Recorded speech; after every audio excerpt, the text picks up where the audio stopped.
क्योंकि सबसे पहली चीज है कि अंदर से वो आग लगनी चाहिए। अगर वो अंदर से आग नहीं है ना, बस देख रहे हैं कि यार चलो ठीक है एक वीडियो आई है देख लेते हैं, कुछ फायदा नहीं है, कुछ फायदा नहीं है। मैं बिल्कुल साफ बोल रहा हूं, बिल्कुल साफ बोल रहा हूं। और अगर तुम्हें ऐसा लग रहा है, देखो सबसे पहली चीज है माइंडसेट। माइंडसेट क्लियर करना है कि हाँ यार इस साल 95 लेके आने हैं तो लेके आने हैं, 98 लेके आने तो लेके आने हैं। अगर सबसे पहली चीज है ये माइंडसेट अगर क्लियर है, अब बात करते हैं कि कंफर्ट जोन से कैसे हटना है। अब बात करते हैं कि मेहनत करनी कैसे सीखनी है। अब बात करते हैं इस वीडियो का जो टॉपिक है कि भैया वो 21 दिन का जो चैलेंज है, वो 21 डेज का जो चैलेंज है वो कैसे करना है। देखो इसमें सबसे बड़ी चीज जो तुम्हें समझनी है ना, वो ये है कि 21 दिन चैलेंज का मतलब ये नहीं होता है कि मैं सिलेबस कंप्लीट कर लूंगा, मैं सिलेबस पूरा कंप्लीट कर लूंगी, मैं हाफ ईयरली में कर दूंगी, मैं इतना स्कोर लेके आऊंगी, 21 दिन में इतना पढ़ लूंगी। चैलेंज का मतलब ये नहीं होता है। चैलेंज का मतलब सिलेबस कवर करना, एक टारगेट को अचीव करना, ये नहीं होता है। चैलेंज का मतलब होता है एक हैबिट बनाना।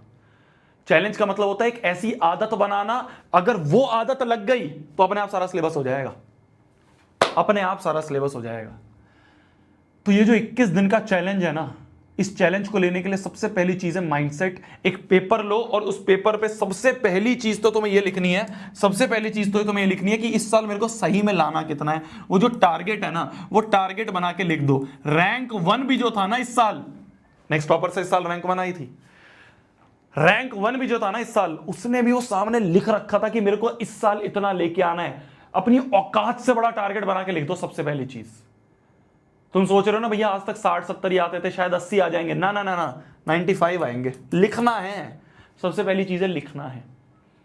सबसे पहला स्टेप है ये माइंडसेट क्लियर करना कि लाऊंगा तो लाऊंगा। कोई कितना ही बोलता रहे भैया, ठीक है, आसपास वाले दोस्त कोई कितना ही बोलता रहे, मैं मेहनत करने के लिए तैयार हूं, मैं मेहनत करने के लिए तैयार हूं, मैं फोड़ूंगा, मैं फोड़ूंगी। अगर ये माइंडसेट क्लियर है तो सबसे पहली चीज हाथ से उठा के सामने लिख दो। अब आते हैं हम दूसरी चीज पे। दूसरी चीज है कि भैया हम एक चैलेंज लेना चाह रहे हैं, हम अपने आप को एक क्या कह सकते हैं, एक स्ट्रक्चर में लाना चाह रहे हैं जिससे कि हम एक अच्छा आउटपुट निकाल सकें। तो उसमें सबसे बढ़िया चीज रहती है, बोला जाता है कि भैया 21 डेज का चैलेंज ले लो। ये जो 21 डेज है ना, इन 21 दिन में अपने आप को ट्रांसफॉर्म कर लो। पर गलती क्या करते हैं लोग, स्कैम क्या करते हैं लोग, सोचते हैं इसमें मैं पूरा सिलेबस कंप्लीट करूंगा। ना ना ना, इस 21 दिन में तुम्हारा होना चाहिए एक ऐसी आदत बनाना, तुम्हारा जो गोल है वो होना चाहिए एक ऐसी हैबिट बनाना जो तुम्हें काम आए।